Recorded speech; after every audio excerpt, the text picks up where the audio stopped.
हरे कृष्णा। सनातन धर्म में व्रतों की महिमा अपरंपार है और उन व्रतों में भी यदि कोई व्रत समस्त पापों का नाश कर मोक्ष का द्वार खोलने वाला है तो वो है योगिनी एकादशी व्रत। ये पावन एकादशी आषाढ़ मास के कृष्ण पक्ष में आती है और इसका पुण्य सहस्रों वर्षों की तपस्या से भी कई ज्यादा बढ़कर है। ब्रह्म वैवर्त पुराण के अनुसार एक बार महाराज युधिष्ठिर भगवान श्री कृष्ण से आषाढ़ मास के कृष्ण पक्ष में आने वाली एकादशी के विषय में पूछते हैं, जिसके उत्तर में भगवान श्री कृष्ण बताते हैं कि हे राजाओं में श्रेष्ठ, आषाढ़ मास के कृष्ण पक्ष में आने वाली एकादशी को योगिनी एकादशी कहते हैं।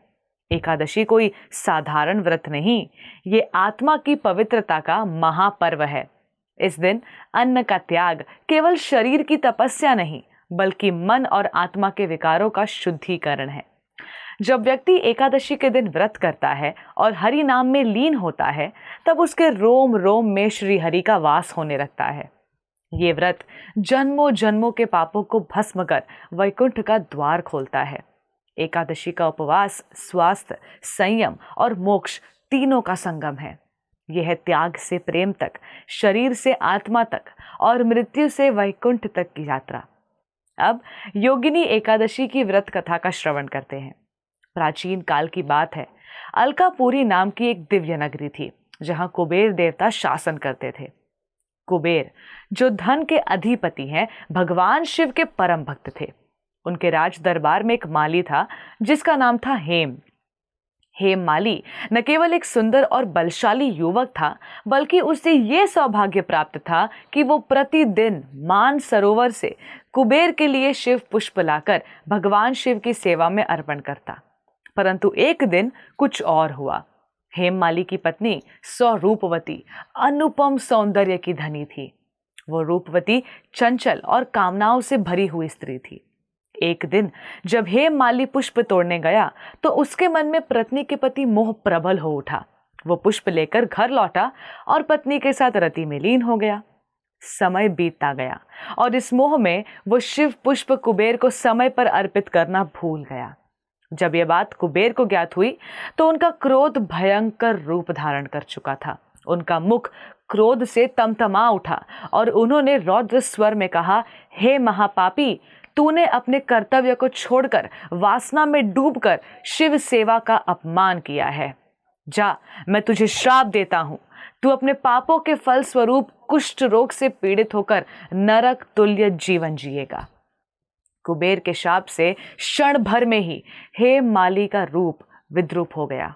उसका सुंदर शरीर कुष्ठ रोग से विकृत हो गया। वो अपने नगर से बाहर निकाल दिया गया और दर दर भटकता हुआ जंगलों में, पर्वतों में और रेगिस्तानों में ठोकरें खाने लगा।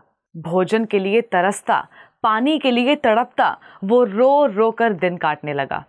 उसका तन पीड़ा से और मन पश्चाताप से जलने लगा।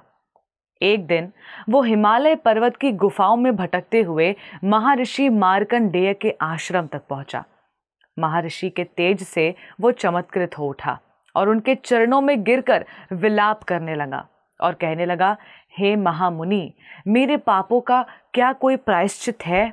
क्या कोई उपाय है जिससे मैं इस श्राप से मुक्त हो सकता हूं? महर्षि मार्कंडेय ने अपनी करुणामयी दृष्टि से उसे देखा और बोले, हे माली, तूने सचमुच बहुत बड़ा अपराध किया है, परंतु सनातन धर्म में ऐसा कोई पाप नहीं जिसका प्रायश्चित न हो सके। सुन, अब आने वाली आषाढ़ कृष्ण पक्ष की एकादशी का व्रत करना और योगिनी एकादशी का निष्ठावान होकर श्रद्धा से पालन करना। ये व्रत स्वयं भगवान विष्णु द्वारा प्रदत्त है और समस्त रोगों, पापों तथा जन्म जन्मांतर के बंधनों से मुक्ति दिलाने वाला है।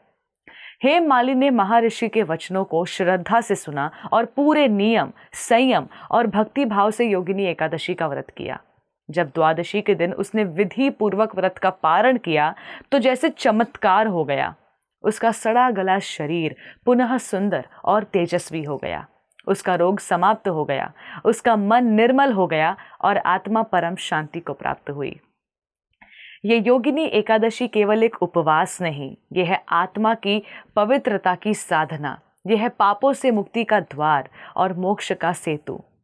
इस व्रत के प्रभाव से मनुष्य को 36,000 ब्राह्मण भोजनों के बराबर पुण्य प्राप्त होता है।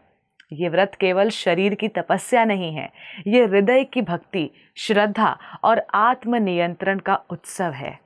जो भक्त इस दिन उपवास करता है, भगवान विष्णु की पूजा अर्चना करता है, तुलसी देवी के पत्तों से अर्चना करता है और सत्य, अहिंसा, ब्रह्मचर्य और संयम का पालन करता है, वो इस मृत्यु लोक से परे वैकुंठ धाम को प्राप्त होता है। तो आइए इस योगिनी एकादशी पर हम सब मिलकर अपने मन, वचन और कर्म को शुद्ध करें और भगवान श्री हरि की भक्ति में तल्लीन होकर इस दुर्लभ मानव जीवन को सार्थक बनाएं। हरे कृष्णा टीवी की ओर से आप सभी को योगिनी एकादशी की हार्दिक शुभकामनाएं। धन्यवाद। हरे कृष्णा। ऐसे ही और भक्तिमय कार्यक्रमों के लिए देखिए हरे कृष्णा टेलीविजन और इसे प्राप्त करने के लिए आप अपने केबल अथवा DTH ऑपरेटर से संपर्क करें तथा और अधिक जानकारी के लिए आज ही डायल करें 7666 839 839।